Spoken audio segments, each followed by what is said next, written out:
doing? This is Martin from Gardens for Life. Today I'm going to show you how easy it is to pull up weeds when you leave your compost in your garden exposed without covering it in wood chips for a couple of months. Unfortunately, a few thistles have actually made their way into our garden and have grown there. So this is what it looks like when you leave your compost in your no-dig garden exposed for a couple of months. I just didn't get a chance to cover it in wood chips, at least some of the bits. And you can see a lot of thistle seeds have made their way here. They're obviously airborne and they come from the field next door. And this is just the end of the summer, so now it's the end of September. So they certainly had a good chance to spread themselves. And check it out. This is what it looks like when you have it covered with wood chips. Absolutely no problem. No weeds whatsoever. So I'm going to go ahead and remove all of these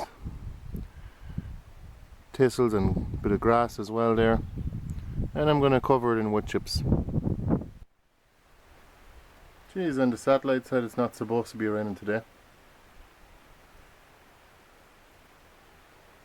Ah well, hopefully it's only a shower.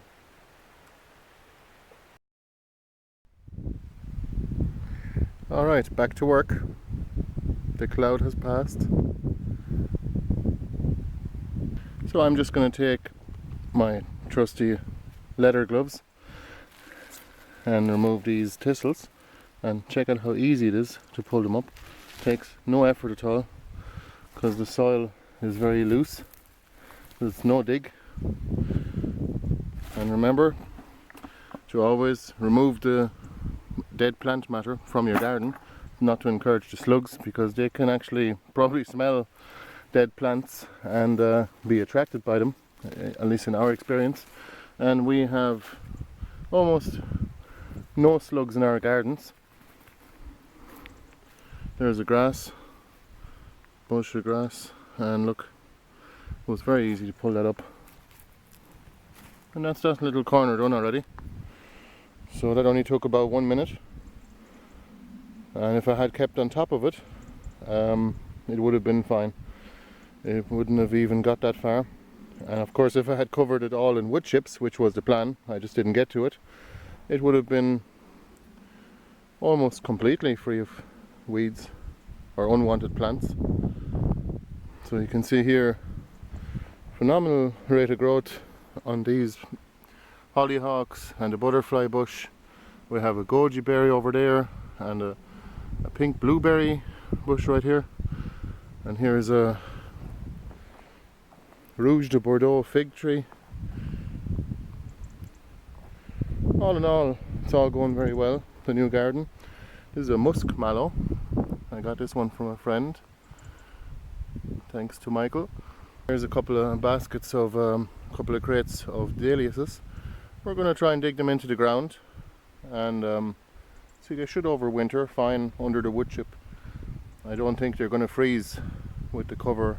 I don't think it is necessary to dig them up every winter and store them indoors or in the shed. That's too much hassle. Here's a loquat tree. It's adapting. It's been transplanted twice now, so it's very easy to pull up weeds, even if the odd weeds do come pop through. For example, here there's the wood chip layer is a bit thin, so a few thistle seeds have made their way through. So I just pull that up. That's very easy to pull up. Of course, with the root, you don't want it coming back. No. We do very little weeding here. There's no space for weeds or unwanted plants to even take a foothold here. All of the cultivated plants that we grew, like the tubers and the vegetables, have completely taken over the place, especially over here. This is the area that I call the ocean of ochre, and it's literally just impassable, which is fine for the moment. It'll all die back in December, and then we can harvest the tubers. There's about 6 or 7 different varieties here. And here's the yacon. You can see here This is the only part of the garden that has wood chips that haven't been planted up yet, just for an area to walk. And still there's no weeds here. I mean, all of the new garden has been covered in wood chips, but most of it has been planted up, as you can see here.